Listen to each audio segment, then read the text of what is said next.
नमस्कार दोस्तों। तो आज हम जानते हैं यार भारतीय संविधान में संशोधन की प्रक्रिया। भारतीय संविधान में जब भी कोई संशोधन करना हो तो उसके लिए क्या प्रोसेस मतलब अप्लाई होती है और वो कैसे किया जाता है। इतना तो सब लोगों को पता ही है यार, भारतीय संविधान ना तो बहुत ज़्यादा फ्लेक्सिबल है और ना ही बहुत ज़्यादा रिजिड है। मतलब उसमें संशोधन किया जा सकता है, इतनी आसानी से भी नहीं किया जा सकता है और ना ही मतलब बहुत ज़्यादा कठिनाई से किया जा सकता है। जैसे-जैसे प्रावधान है किस डिपेंड ये करता है कि हमें किस प्रावधान में संशोधन करना है। अगर आपको नॉर्मल संशोधन करना है, मान लो किसी राज्य का नाम बदलना है या कुछ मान लो किसी राज्य की सीमा में परिवर्तन करना है, तो ये छोटे-छोटे संशोधन हैं, ये सिंपल मेजॉरिटी से हो जाते हैं। सिंपल मेजॉरिटी तो समझते होंगे, मतलब जैसे संविधान में अगर मान लो सपोज़ 500 सदस्य हैं, तो 251 चाहिए, 251 हो गए एक साइड अगर, तो मेजॉरिटी हो गई और संशोधन हो जाएगा, ठीक है? तो अब डिपेंड करता है, अब मान लो जैसे आपको अगर फंडामेंटल राइट्स में संशोधन करना है, मौलिक अधिकारों में संशोधन करना है, तो उसके लिए क्या है, उसके लिए फिर स्पेशल मेजॉरिटी की ज़रूरत पड़ती है। और उसके बाद फिर अगर मान लो कुछ संघीय ढांचे में कोई परिवर्तन करना है या मान लो केंद्र और राज्य के बीच जो शक्तियों का बंटवारा है उसमें कोई संशोधन करना है, तो उसके बाद फिर स्पेशल मेजॉरिटी तो चाहिए ही चाहिए, साथ में हमें चाहिए आधे राज्यों की विधानसभाओं से उस कानून को पारित कराना पड़ेगा सिंपल मेजॉरिटी से। मतलब जैसे अगर मान लो सपोज 28 राज्य हैं, तो 28 में से 14 राज्य जो हैं उनकी विधानसभाओं से सिंपल मेजॉरिटी से उसको पारित कराना पड़ेगा। उसके बाद ही वो मतलब राष्ट्रपति के पास भेजा जाएगा। तो सबसे पहले हम समझते हैं सिंपल मेजॉरिटी क्या है। सिंपल मेजॉरिटी ये है कि सदन में जितने भी सदस्य मौजूद हैं, लोकसभा में या फिर राज्यसभा में, कोई भी मतलब संविधान संशोधन है तो सबसे पहले भले वो सिंपल मेजॉरिटी है, उसको लोकसभा और राज्यसभा दोनों से पास कराना पड़ेगा और वो भी अलग-अलग, ठीक है? तो सिंपल मेजॉरिटी ये है कि सिंपल मेजॉरिटी मतलब ये है कि अगर लोकसभा में मान लो 500 सदस्य बैठे हुए हैं, तो 500 में से 251 अगर एक तरफ आ गए तो वो सिंपल मेजॉरिटी है।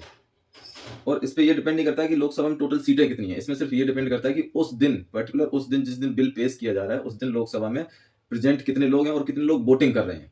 मेनली रहता है वोटिंग, कितने वोट डाले गए। मान लो 300 लोग हैं और 300 लोगों ने अगर वोट डाले हैं, तो 151 अगर एक तरफ हो गए, तो वो हो गई सिंपल मेजॉरिटी। सेम राज्यसभा के लिए एप्लीकेबल है। अब सिंपल मेजॉरिटी से क्या-क्या चीजें बदली जाती हैं? सबसे पहला क्या है, मतलब किसी स्टेट का नाम बदला जा सकता है, किसी स्टेट की सीमा में परिवर्तन किया जा सकता है, नए स्टेट का गठन किया जा सकता है, निर्माण किया जा सकता है, या फिर 2 स्टेट मिला के उनको एक स्टेट में बदला जा सकता है, या फिर एक स्टेट को डिवाइड करके 2 स्टेट में बदला जा सकता है। ये सारे परिवर्तन जो हैं, ये सिंपल मेजॉरिटी से किए जा सकते हैं। और ये जो परिवर्तन है, ये आर्टिकल जो 368 है, उसके तहत ये नहीं आते हैं। मतलब कहने की ये है, जो भी सिंपल मेजॉरिटी से ये परिवर्तन किए जाते हैं, संविधान में संशोधन किया जाता है, ये जो संशोधन है, ये अनुच्छेद 368 के तहत नहीं आता है। ये मैंने आर्टिकल 2 और 3 के तहत जो भी संशोधन किया जाता है, वो आर्टिकल 368 के तहत संविधान संशोधन नहीं माना जाएगा। ये अनुच्छेद 4 में लिखा हुआ है। तो अनुच्छेद 2 क्या है? आर्टिकल 2 ये कहता है कि नए राज्यों का गठन या फिर उनकी स्थापना अनुच्छेद 2 के तहत आती है। अनुच्छेद 3 में नए राज्यों का निर्माण, राज्य की सीमाओं में परिवर्तन, राज्य के नाम में परिवर्तन, ये सारी चीजें अनुच्छेद 3 में आती हैं। और अनुच्छेद 4 के पार्ट 2 में लिखा हुआ है कि अनुच्छेद 2 और 3 के तहत किया गया कोई भी संविधान संशोधन अनुच्छेद 368 के तहत संविधान संशोधन नहीं माना जाएगा। ठीक है? तो ये जो है, ये सिंपल मेजॉरिटी से होने वाले संविधान संशोधन है, इनको अनुच्छेद 368 के तहत नहीं रखा जाता है। अब बात करते हैं कि साधारण बहुमत से क्या-क्या संशोधन होता है, और वो 368 के अंडर में नहीं आता है। वो है, देखो, संसद में कोरम, संसद में गणपूर्ति। मतलब होता क्या है, जैसे संसद में टोटल 500 सदस्य हैं, तो उसका 10% मिनिमम होना चाहिए संसद को चलने के लिए। 10% मतलब 50। तो ऐसे जैसे 543 सदस्य हैं अगर संसद में, तो टोटल कम से कम 54 सदस्य वहां पे प्रेजेंट रहने चाहिए, तभी संसद चलेगा। अदरवाइज मतलब छुट्टी हो जाएगी। काम बढ़ गया यार, मतलब इतने लोग होने चाहिए वहां पे, तभी चलेगी संसद, नहीं तो संसद चलेगी नहीं। आराम छुट्टी है सबकी, चिल मारो आराम से। तो गण पूर्ति मतलब कोरम होनी चाहिए। टोटल जितनी भी उसकी स्ट्रेंथ है सदन की, चाहे लोकसभा हो या राज्यसभा, उसकी जितनी भी स्ट्रेंथ है उसका मिनिमम 10% मतलब प्रेजेंट होना चाहिए, तो उसको हम बोलते हैं कोरम। तो संसद की कोरम से संबंधित कोई भी अगर नियम में बदलाव किया जाएगा, जैसे कोरम की परसेंटेज बढ़ानी है, 10 की जगह 15 करनी है या 10 की जगह 8% करना है, तो वो सब जो है सिंपल मेजॉरिटी से किया जा सकता है। वो संविधान संशोधन के 368 आर्टिकल के तहत नहीं आएगा। 10% ऑफ कोरम से एक चीज और याद आई, लोकसभा में जो लीडर ऑफ अपोजिशन होता है, वो उस पार्टी का होता है जिसके पास मिनिमम 10% ऑफ सीट्स हों लोकसभा की। सपोज लोकसभा में 545 टोटल सीटें हैं, ठीक है, तो उसमें कम से कम 54 सीटें जिस पार्टी के पास होंगी, कम से कम मतलब मिनिमम क्राइटेरिया जो है वो 10% है। जिसके पास 54 सीटें होंगी उसको लीडर ऑफ अपोजिशन मतलब बनाया जाएगा। उस पार्टी का जो भी नेता होगा उसको लीडर ऑफ अपोजिशन बनाया जाएगा। फिलहाल लोकसभा में पिछले 2 बार से लीडर ऑफ अपोजिशन की जो क्राइटेरिया है वो कोई भी पार्टी फुलफिल नहीं कर पाई है। मतलब कहने का यह है कि कोई भी पार्टी एक्सेप्ट बीजेपी इतनी एलिजिबल नहीं थी कि जो 10% सीटें जीत के लोकसभा में आ सके। ऐसी कोई पार्टी नहीं है पिछले 2 बार के चुनाव से, मतलब लोकसभा के चुनाव। तो कुल मिलाकर वर्तमान में जो मतलब लोकसभा में कांग्रेस की सीटें हैं वे है 52, मतलब 52 सीट्स हैं और चाहिए कितनी, मिनिमम 54 चाहिए। ठीक है, तो मतलब लोकसभा में जो कांग्रेस है वो 10% का आंकड़ा नहीं छू पाई, जिसकी वजह से लोकसभा में पिछले 2 बार से जो लीडर ऑफ अपोजिशन है उसका पद खाली पड़ा हुआ है। लास्ट लीडर ऑफ अपोजिशन जो थी वो सुषमा स्वराज थी, उसके बाद अभी तक कोई लीडर ऑफ अपोजिशन नहीं है मतलब लोकसभा में। राज्यसभा में लीडर ऑफ अपोजिशन मल्लिकार्जुन खड़गे हैं जो कांग्रेस पार्टी के नेता हैं, वो राज्यसभा में लीडर ऑफ अपोजिशन है, बट लोकसभा में लीडर ऑफ अपोजिशन की सीट आज मतलब खाली पड़ी हुई है। संसद को चलाने के लिए जैसे 10% कोरम चाहिए ना, मतलब मिनिमम 54 सदस्य होने चाहिए तभी संसद चलेगी, अदरवाइज चलेगी नहीं, छुट्टी हो जाएगी। उसी प्रकार से लीडर ऑफ अपोजिशन के लिए भी मिनिमम 10% सीट्स होनी चाहिए किसी भी पार्टी के पास, तभी उसका जो नेता होगा उसको लीडर ऑफ अपोजिशन का मतलब दर्जा दिया जाएगा, वो सीट दी जाएगी, अदरवाइज वो सीट खाली रहेगी, जैसे कि अभी वर्तमान में लोकसभा में खाली है। संसद में प्रक्रिया नियम, संसद में प्रक्रिया नियम मतलब संसद में जो भी जैसे 0 आवर है या मान लो कोई किसी बिल को पेश करने की प्रोसेस है या क्या क्या मतलब जो भी नियम है वहाँ पे संसद को रेगुलेट करने के लिए, उनमें अगर किसी प्रकार का कोई बदलाव होता है। सुप्रीम कोर्ट में अवर न्यायाधीशों की संख्या से संबंधित अगर कोई संविधान संशोधन है तो वो भी मतलब सिंपल मेजोरिटी से। उच्चतम न्यायालय के न्याय क्षेत्र को ज्यादा महत्व देना, सिंपल मेजोरिटी। संसद में अंग्रेजी भाषा का प्रयोग, संसद में अंग्रेजी भाषा का प्रयोग कैसे किया जाएगा उससे संबंधित कोई भी संशोधन है। संसद में राजभाषा से संबंधित, राजभाषा के प्रयोग से संबंधित अगर कोई संशोधन है तो। नागरिकता प्राप्ति और नागरिकता समाप्ति से संबंधित संशोधन, ये भी सिंपल मेजोरिटी के तहत होते हैं। संसद सदस्यों का वेतन एवं भत्ते, संसद सदस्यों के वेतन एवं भत्ते से संबंधित जो भी संशोधन होगा वो भी सिंपल मेजोरिटी से होगा। ये चीजें तो वैसे भी सिंपल मेजोरिटी में ही रखी जाएंगी, क्योंकि जब मन आए तब बढ़ा लो। अगर यही special majority plus half of the state होगी तो फिर इनमें थोड़ी दिक्कत होगी। हालांकि दिक्कत फिर भी नहीं होगी क्योंकि वो सारे हैं तो लीडर्स ही, वो अगर अपने वेतन भत्तों का ध्यान नहीं रखेंगे तो क्या हमारे रखेंगे। अनुसूची 2 में किए गए कोई भी मतलब बदलाव, जैसे कि लोकसभा अध्यक्ष, राष्ट्रपति या चीफ जस्टिस, इनकी जो उपलब्धियां हैं उनमें अगर कोई परिवर्तन किया जाता है तो वो भी मतलब सिंपल मेजोरिटी से किया जाता है। राज्य विधान परिषद का गठन या फिर उसकी समाप्ति, जैसे भारत में क्या है ना, अभी केवल 6 राज्यों में विधान परिषद चल रहा है। तो विधान परिषद क्या है, मेरे हिसाब से तो विधान परिषद कोई जरूरत है नहीं राज्यों में। जिन राज्यों में चल भी रहा है वहां भी वो कुछ करते धरते हैं नहीं, ठीक है, उनका कोई रोल है नहीं। उनका सिर्फ इतना रोल है कि उनको पेंशन मिलती है, उनको पेमेंट मिलती है, चिल मारते हैं आराम से। 28 में से 6 राज्यों में अगर मात्र है विधान परिषद तो बचे हुए राज्य भी तो चल ही रहे हैं, और जिनमें है उनसे बेहतर तरीके से चल रहे हैं। तो मेरे हिसाब से तो ये है कि 6 जो जिनमें विधान परिषद है उसको भी खत्म ही कर देना चाहिए। तो विधान परिषद का गठन या उसकी समाप्ति जो है वो भी सिंपल मेजोरिटी से की जा सकती है। ये भी आर्टिकल 368 के तहत नहीं आता है। 5वीं अनुसूची और 6वीं अनुसूची में अगर कोई परिवर्तन किया जाता है तो वो भी मतलब सिंपल मेजोरिटी से किया जा सकता है। तो ये सारे मतलब जो संशोधन है ये सब सिंपल मेजोरिटी से किए जाते हैं। इसके लिए कोई स्पेशल मेजोरिटी या मतलब स्टेट लेजिस्लेचर का कोई रोल है नहीं इनमें, ये सिंपल मेजोरिटी से किए जाते हैं। और ये एक्चुअली आर्टिकल 368 के तहत आते भी नहीं। आर्टिकल 368 के तहत जो संविधान संशोधन आता है वो आता है स्पेशल मेजोरिटी प्लस आधे राज्यों की विधानसभा की संस्तुति लेना जरूरी रहता है। वो जो 2 संशोधन है 2 प्रकार के, वो आते हैं अनुच्छेद 368 के तहत। ठीक है, तो हम जानते हैं अनुच्छेद 368 के बारे में। तो आर्टिकल 368 है संसद की संविधान को संशोधन करने की शक्ति। ये जो शक्ति है ये जो है power of parliament to modify the constitution, ये आफ्टर 24th अमेंडमेंट 1971 में जो 24वां संविधान संशोधन हुआ उसके बाद ये पावर ऑफ पार्लियामेंट हुआ। उससे पहले क्या था, 24वें संविधान संशोधन मतलब 1971 से पहले आर्टिकल 368 को procedure for amendment of constitution ही जाना जाता था। मतलब पहले सिर्फ प्रोसीजर था, उसके बाद फिर इंदिरा गांधी जी ने उसमें 24वां संविधान संशोधन किया और इसको पावर ऑफ पार्लियामेंट मतलब इसके नाम में चेंज करवा दिया। टाइटल पहले अलग था, पहले टाइटल था 24वें संविधान संशोधन से पहले 1971 से पहले टाइटल था procedure for amendment of the constitution. उसके बाद जब 1971 में 24वां संविधान संशोधन किया तो उसमें इसका टाइटल चेंज करा के इसको लिखा गया power of parliament to modify the constitution. तो ये अनुच्छेद जो है आर्टिकल 368, इसकी व्याख्या भारतीय संविधान के भाग 20 में की गई है। तो भारतीय संविधान में जो आर्टिकल 368 है मतलब power of parliament to amend the constitution, ये जो है ये प्रक्रिया मतलब संविधान संशोधन की प्रक्रिया जो है ये साउथ अफ्रीका से ली गई है, साउथ अफ्रीका के संविधान से एडॉप्ट की गई है। ठीक है, और इसमें ये लिखा हुआ है कि भारतीय संविधान में अगर कोई संशोधन करना है, किसी आर्टिकल को निरस्त करना है, कोई नया आर्टिकल ऐड करना है या किसी आर्टिकल में कोई नया पार्ट ऐड करना है या कुछ भी संशोधन करना है, हटाना है, जोड़ना है, वो सारी चीजें जो है वो आर्टिकल 368 के तहत आती हैं, एक्सेप्ट सिंपल मेजोरिटी वाला जो मैंने अभी आपको बताया। उसके अलावा कोई भी परिवर्तन करना है तो अनुच्छेद 368 में जो दिया गया है पावर और जो प्रक्रिया दी गई है उसके तहत ही उसमें संविधान में संशोधन किया जा सकता है।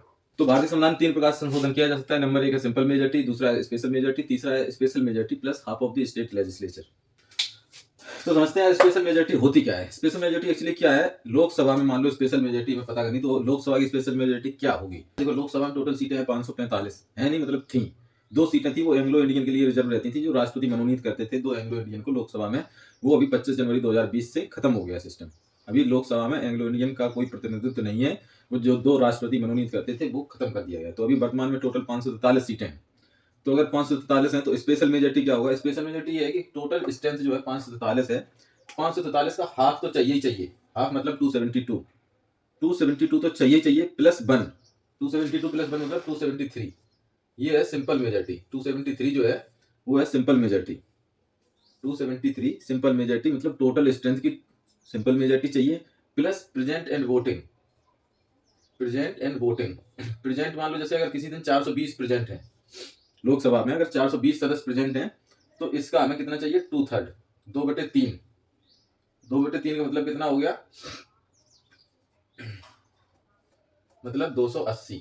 ठीक है, तो अगर 420 सदस्य किसी दिन प्रेजेंट है लोकसभा में तो हमें मिनिमम सदस्य कितने चाहिए, 2/3, 2/3 मेजोरिटी चाहिए हमें संशोधन विधेयक पास करने के लिए। मतलब कोई भी संविधान संशोधन विधेयक है उसको पास करने के लिए स्पेशल मेजोरिटी से प्रेजेंट एंड वोटिंग का 2/3 और जो टोटल स्ट्रेंथ है उसका सिंपल मेजोरिटी चाहिए।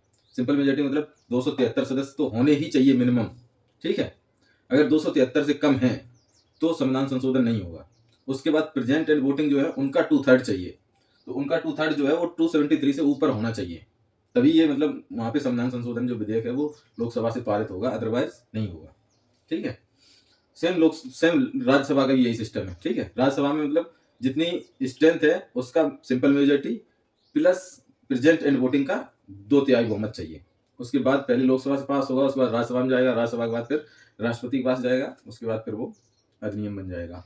संविधान संशोधन अगर करना है तो ज्वाइंट सिटिंग नहीं हो सकती, मतलब संयुक्त अधिवेशन नहीं हो सकता। इसके अलावा और किन किन चीजों में संयुक्त अधिवेशन नहीं हो सकता है, धन विधेयक, मनी बिल अगर पास करना है तो उसके लिए भी संयुक्त अधिवेशन का प्रावधान नहीं है, वो भी राज्यसभा और मतलब लोकसभा से अलग अलग तरीके से पास होगा।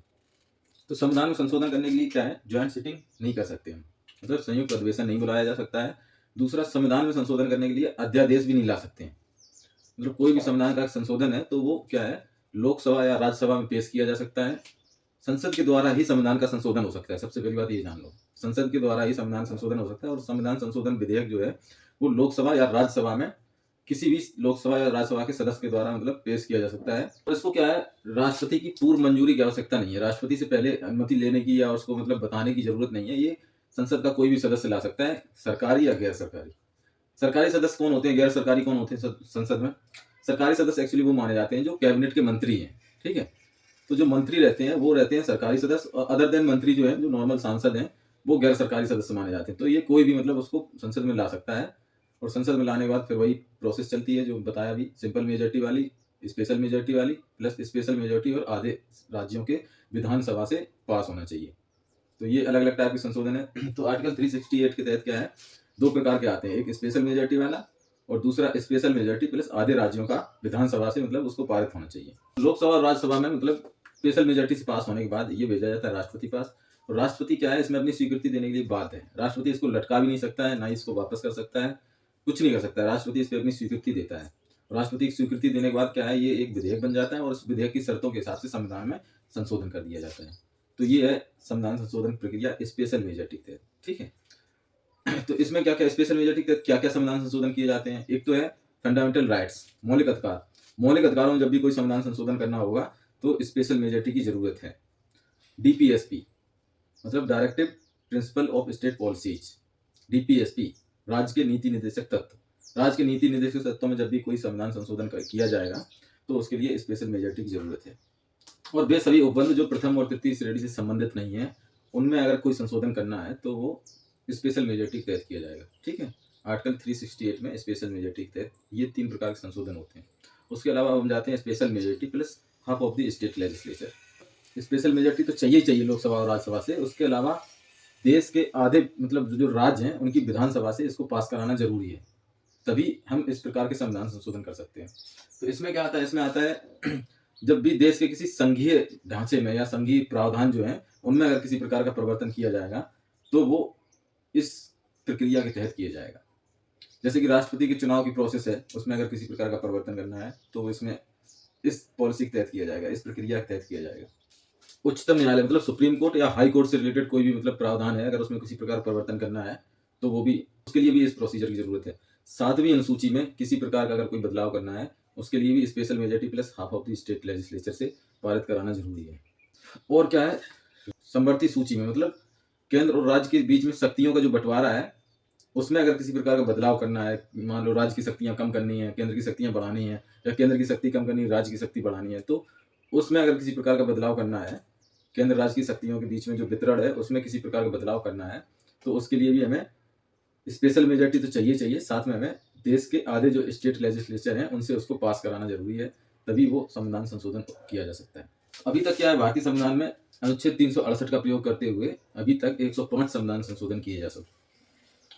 अभी तक क्या है, हमारे भारतीय संविधान में अनुच्छेद 368 का प्रयोग करते हुए 105 भारतीय संविधान संशोधन किए जा चुके हैं। हम थोड़ा समझ लेते हैं 24वें संविधान संशोधन अधिनियम को। तो ये 24वां संविधान संशोधन अधिनियम जो है, जो 15 नवंबर 1971 को आया था, 1971 में। ठीक है, ये आया किस लिए था? ये एक्चुअली इसलिए आया था, एक केस था IC Golaknath versus state of Punjab. तो उसमें क्या है, दो गोलकनाथ भाई थे, हमने पिछला वीडियो बनाया हुआ था, वो आप देख सकते हो। तो है क्या, उसमें क्या है, उसमें सुप्रीम कोर्ट ने जो डिसीजन दिया, सुप्रीम कोर्ट ने ये बोला कि संसद फंडामेंटल राइट्स में किसी प्रकार का संशोधन नहीं कर सकती।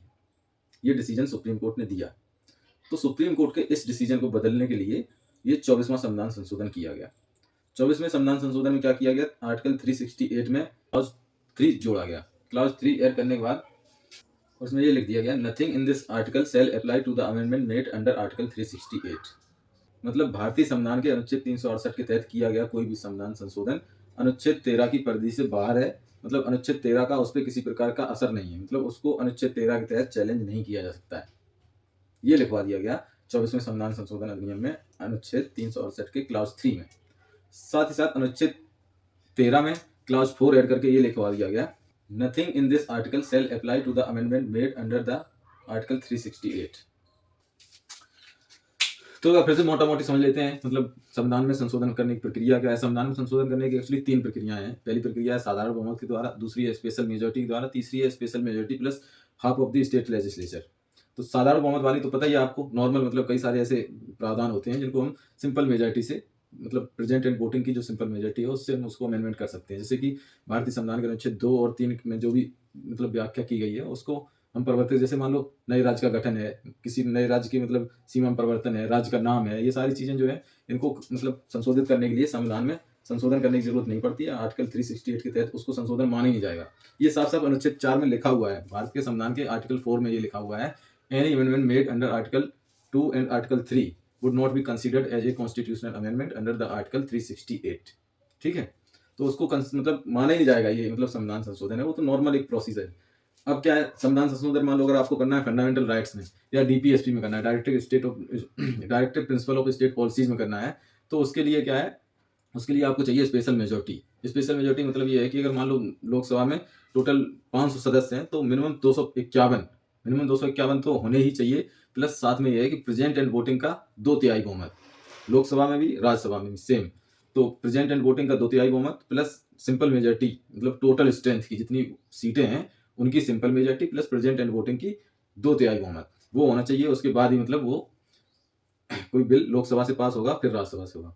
इसमें क्या है, संविधान संशोधन के मामले में आप ज्वाइंट सिटिंग का प्रावधान नहीं है, आप मतलब संयुक्त अधिवेशन नहीं बुला सकते हो। ठीक है, उसके बाद क्या है, तीसरा क्या है, जैसे मान लो संघीय ढांचे में किसी प्रकार का परिवर्तन करना है, केंद्र और राज्य के बीच में शक्तियों का जो बंटवारा है उसमें अगर किसी प्रकार का आपको संशोधन करना है तो उसके लिए क्या है, एक तो स्पेशल मेजोरिटी चाहिए जो दूसरा क्लॉज है, और उसके अलावा इसमें एक चीज और चाहिए, वो ये है कि कम से कम आधे राज्यों की जो विधानसभा है उससे हमें इसको नॉर्मल बहुमत से, मतलब सिंपल मेजोरिटी से इसको पास कराना पड़ेगा विधानसभाओं से, plus special majority of Lok Sabha and Rajya Sabha. ये 3 चीजें मतलब चाहिए, उसके बाद ही ये मतलब पास माना जाएगा, उसके बाद इसमें संविधान में संशोधन किया जा सकता है। तो ये 3 चीजें हैं। उसके बाद क्या है, जैसे 368 में जो संशोधन है उसमें पहले जो संशोधन किए गए थे तो उसको क्या है, आर्टिकल 13 को बेस बना के उसको चैलेंज किया जाता था। तो हुआ क्या, 24वें संविधान संशोधन में 1971 में आर्टिकल 368 में क्लॉज 3 ऐड किया गया और आर्टिकल 13 में क्लॉज 4 ऐड किया गया।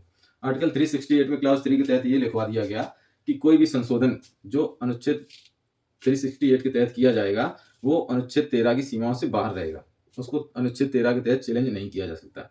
और अनुच्छेद 13 में ये लिखवा दिया है, कोई भी संविधान संशोधन जो आर्टिकल 368 के तहत किया जा रहा है उसको अनुच्छेद 13 के बेस पे चैलेंज नहीं किया जा सकता। Nothing in the article 13 shall apply to the amendment made under the article 368।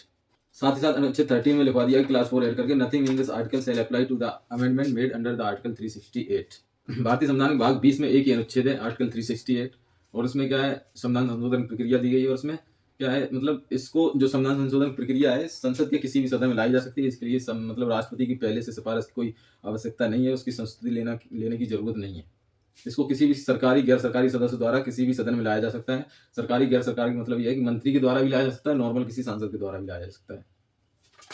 और संविधान संशोधन की प्रक्रिया क्या है, मतलब संविधान संशोधन की प्रक्रिया को केवल संसद में ही आरंभ किया जा सकता है, लोकसभा में या राज्यसभा में। स्टेट लेजिस्लेचर से इसका कोई लेना देना नहीं है। मतलब कहने का यह, राज्य की विधानसभाओं में संशोधन की प्रक्रिया शुरू नहीं की जा सकती है। इसको शुरू करने के लिए संसद में ही प्रस्ताव लाना पड़ेगा, और वो किसी संसद के सदस्य के द्वारा ही लाया जाएगा। मतलब जैसे लोकसभा और राज्यसभा से पास होने के बाद इसको राष्ट्रपति पास भेजा जाता है। राष्ट्रपति क्या इस पे अपनी मतलब सहमति देने के लिए बाध्य है। वो इसको ना ही मतलब इसको संशोधित कर सकता है, ना ही इसको पुनर्विचार के लिए लौटा सकता है। उसको इस पे अपनी सहमति देनी ही देनी है।